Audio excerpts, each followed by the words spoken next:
Praise the Lord. നിങ്ങൾ എല്ലാവരെയും blessed മോർണിംഗിലേക്ക് യേശു ക്രിസ്തുവിന്റെ നാമത്തിൽ സ്വാഗതം ചെയ്യുന്നു.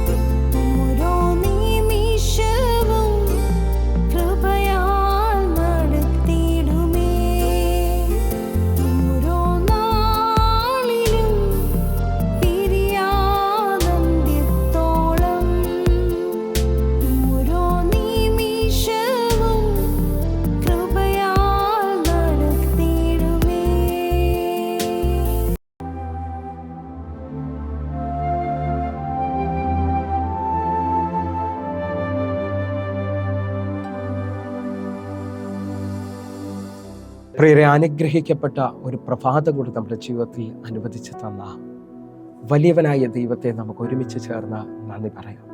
എത്ര പേർ പറയും, ഞാൻ നിന്നതല്ല, എൻ്റെ ദൈവം എന്നെ നിർത്തിയതാണ്? ഒന്നുകൂടെ പറഞ്ഞു കഴിഞ്ഞാൽ 2024 നവംബർ മാസം 25-ാം തീയതി വരെയും എന്നെയും എൻ്റെ കുടുംബത്തെയും കണ്ണിലെ കൃഷ്ണമണി പോലെ സൂക്ഷിക്കുകയും വിടുവിക്കുകയും ചെയ്ത വലിയവനായ ദൈവത്തിന് നന്ദി പറഞ്ഞുകൊണ്ട് ഈ പ്രഭാത ചിന്തയിലേക്ക് നമുക്ക് ഒരുമിച്ച് അടുത്തു വരാം. നിന്റെ സ്റ്റേജുകൾക്ക് മാറ്റം കൊണ്ടുവരുന്ന ദൈവം. പ്രിയരെ, പ്രാരംഭവാക്യത്തിലേക്ക് ഉൽപ്പത്തി പുസ്തകം 41-ാം അധ്യായം അതിന്റെ 14-ാമത്തെ വാക്യം. ഉടനെ ഫറവോൻ ആളയച്ച് യോസഫിനെ വിളിപ്പിച്ചു. അവർ അവനെ വേഗത്തിൽ കുണ്ട്രയിൽ ഇറക്കി. അവൻ ക്ഷൗരം ചെയ്തു വസ്ത്രം മാറി ഫറവോന്റെ അടുക്കൽ ചെന്നു. പ്രിയരെ, ഈ പ്രഭാതത്തിൽ ദൈവം നമ്മോട് ഇടപെട്ട അനുഗ്രഹിക്കപ്പെട്ട വചനത്തിനായി നമുക്ക് ഒരുമിച്ച് ചേർന്ന് ദൈവത്തിന് നന്ദി പറയാം. എത്ര പേർ പറയും, എൻ്റെ സ്റ്റേജുകളെ മാറ്റുന്ന ഒരു ദൈവമുണ്ട്? ഇന്ന് പലരും ഈ പ്രഭാതത്തിൽ എന്നെ കേൾക്കുമ്പോൾ വളരെ ദുഃഖിച്ച് കരഞ്ഞ് ഇനി മുമ്പോട്ട് വഴിയില്ല എന്നൊക്കെ പറഞ്ഞ് ഭാരപ്പെട്ടിരിക്കുന്നവരായിരിക്കാം. എന്നാൽ ഈ പ്രഭാതത്തിൽ കേൾക്കുന്ന ഈ വചനം എന്നോടും നിങ്ങളോടും വിളിച്ചു പറയുന്നു, കാരാഗ്രഹത്തിൽ നിന്ന് പുറത്തു കൊണ്ടുവരാൻ കഴിയുന്ന ഒരു ദൈവമുണ്ട്. ഹല്ലേലൂയ. ലോകം മുഴുവൻ യോസഫിനെ നോക്കിയിട്ട് വിളിച്ചു പറഞ്ഞു കാണാം, ഇനി ആ കാരാഗ്രഹത്തിൽ നിനക്ക് പുറത്തു വരാൻ പറ്റത്തില്ല, നിന്റെ വസ്ത്രം ഒരിക്കലും മാറത്തില്ല എന്നുള്ളത്. ഇതാ ഞാൻ ആത്മാവിൽ വിളിച്ചു പറയുന്നു, എൻ്റെ ദൈവത്തിന് നിന്നെക്കുറിച്ചൊരു പദ്ധതി ഉണ്ടെങ്കിൽ ഒരു കാരാഗ്രഹത്തിന് നിന്നെ ഒതുക്കാൻ കഴിയത്തില്ല. എൻ്റെ ദൈവം നിന്നെ പുറത്തു കൊണ്ടുവരും. എൻ്റെ ദൈവം നിന്റെ സ്റ്റേജുകൾക്ക് മാറ്റം കൊണ്ടുവരും. നമ്മൾ ഈ വായിച്ച വചനത്തിൻ്റെ പശ്ചാത്തലം എന്ന് പറയുന്നത്, ചെയ്യാത്ത കുറ്റത്തിന് യോസേഫ് കാരാഗ്രഹത്തിൽ അടയ്ക്കപ്പെട്ടിരിക്കുകയാണ്. പൊത്തീഫറിന്റെ വീട്ടിൽ താൻ ചെയ്യാത്ത കുറ്റത്തിന് ഇതാ തന്നെ കാരാഗ്രഹത്തിൽ അടച്ചിരിക്കുകയാണ്. എന്നാൽ എൻ്റെ ദൈവം അവനെ ആളയച്ച് ഫറവോനിലൂടെ പുറത്തു കൊണ്ടുവരികയാണ്. ഞാൻ ആത്മാവിൽ വിളിച്ചു പറയാം, നിങ്ങളുടെ ജീവിതത്തിനകത്തും ഒരിക്കലും ഇനി മാറത്തില്ലെന്ന് പറയുന്ന പല സ്റ്റേജുകളെയും ഇന്നത്തെ ഈ ദൂതിനകത്ത് നിങ്ങൾ വിശ്വസിക്കുമെങ്കിൽ നിങ്ങളുടെ ജീവിതത്തിൽ മാറ്റം കൊണ്ടുവരും. യോസഫിൻ്റെ ജീവിതത്തിനകത്ത് നിങ്ങളൊന്ന് ആഴമായി ശ്രദ്ധിച്ചു നോക്കിയാൽ അവൻ്റെ ജീവിതത്തിനകത്ത് പല മേഖലകളിൽ അവൻ വസ്ത്രങ്ങൾ മാറുന്നത് കാണാം. അവൻ്റെ ജീവിതത്തിനകത്ത് ആദ്യമായി വെളിപ്പെട്ടത് അവൻ അപ്പൻ ഇഷ്ടപുത്രനായപ്പോൾ. ഉൽപ്പത്തി പുസ്തകം 37-ാം അധ്യായം അതിൻ്റെ 3-ാമത്തെ വാക്യത്തിനകത്ത് അപ്പൻ അവനൊരു നിലയങ്കി, ഇഷ്ടപുത്രനായതുകൊണ്ട് ഒരു നിലയങ്കി ഉണ്ടാക്കി കൊടുക്കുന്നത് കാണാൻ പറ്റും. ആ നിലയങ്കി എപ്പോൾ അവൻ്റെ മേളിൽ വെളിപ്പെടുമോ ബാക്കിയുള്ള സഹോദരന്മാർക്കെല്ലാം അവനോട് അസൂയയും അവനോട് ഇഷ്ടമില്ലാതായി തീരുകയും ചെയ്യുകയാണ്. ഹല്ലേലൂയ. അവർ അവന് വിരോധമായി ചിന്തിക്കുകയും അവനെ പൊട്ടക്കിണറ്റിലേക്ക് വലിച്ചെറിയുകയും അവന് അപ്പൻ കൊടുത്ത ആ നിലയങ്കി അവർ ഊരിയെടുക്കുകയും ചെയ്തു. എന്നാൽ അവിടുന്ന് അവൻ്റെ സഹോദരന്മാർ അവനെ 20 കാശിന് വിറ്റുകളയുന്നത് കാണാൻ പറ്റും. എന്നാൽ 39-ാം അധ്യായം 1-ാമത്തെ വാക്യത്തിനകത്ത് ഇതാ പൊത്തീഫർ ഇശ്മായേലിയരുടെ കയ്യിൽ നിന്ന് അവനെ വില കൊടുത്ത് വാങ്ങിക്കുകയാണ്. അടിമച്ചന്തയിൽ നിന്ന് വസ്ത്രമില്ലാതെ നിൽക്കുന്നിടത്തുനിന്ന് ഇതാ പൊത്തീഫർ അവനെ വില കൊടുത്ത് വാങ്ങിച്ച് പൊത്തീഫറിന്റെ വീട്ടിൽ കൊണ്ടുവന്ന് അവന് പുതിയ വസ്ത്രം കൊടുക്കുകയാണ്. ആ ചില ദിവസങ്ങൾ കഴിഞ്ഞപ്പോൾ, ചില മാസങ്ങൾ കഴിഞ്ഞപ്പോൾ പൊത്തീഫറിന് അവനോട് ഇഷ്ടം തോന്നി. അവൻ്റെ വീട്ടിലുള്ള മുഴുവൻ അധികാരവും അവന് കൈമാറുകയാണ്. ആ അധികാരത്തിൽ ഞാൻ വിശ്വസിക്കുന്നത് പൊത്തീഫർ അവൻ്റെ വസ്ത്രധാരണത്തിന് വ്യത്യാസം വരുത്തി കാണാം. ആ വീട്ടിൽ ഉന്നത പദവി ലഭിച്ചതോടെ അവൻ്റെ വസ്ത്രത്തിന് വലിയ മാറ്റം വന്നു. എന്നാൽ പൊത്തീഫറിന്റെ ഭാര്യ അവൻ്റെ മേൽ കണ്ണുവെച്ചു. അവനെ പാപത്തിന് നിർബന്ധിച്ചപ്പോൾ തൻ്റെ വസ്ത്രം ഊരിയിട്ട് അവൻ ഓടി രക്ഷപ്പെടുകയാണ്. എന്നാൽ പൊത്തീഫറിന്റെ ഭാര്യ ആ വസ്ത്രം വെച്ചുകൊണ്ട് അവനോട് ക്ലെയിം ചെയ്യുകയാണ്. ഇതാ പൊത്തീഫർ അവനെ ജയിലിലടക്കുകയാണ്. ആ ജയിലിലടയ്ക്കുന്ന അനുഭവത്തിനകത്താണ് നമ്മൾ വായിച്ച വാക്യം വെളിപ്പെടുന്നത്.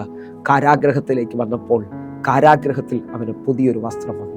ജയിലിലായിരിക്കുമ്പോൾ ജയിൽവാസികൾ അല്ലെങ്കിൽ ജയിൽ പുള്ളികൾ ഇടുന്ന ഒരു വസ്ത്രമുണ്ട്. ആ വസ്ത്രധാരണത്തിലേക്ക് അവൻ വന്നു. നിങ്ങൾ ശ്രദ്ധിച്ചു നോക്കി, അപ്പൻ ഇഷ്ടപുത്രനായി കൊടുത്ത നിലയാക്കി അത് മാറി അടിമച്ചന്തയിൽ വസ്ത്രരഹിതനായി വന്നു.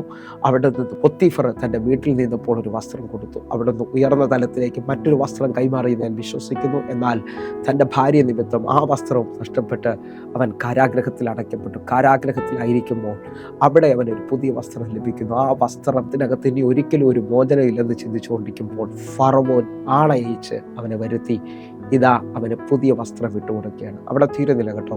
41 അധ്യായം അതിൻ്റെ 42, 43 വാക്യങ്ങൾ നമ്മൾ ഒരുമിച്ച്.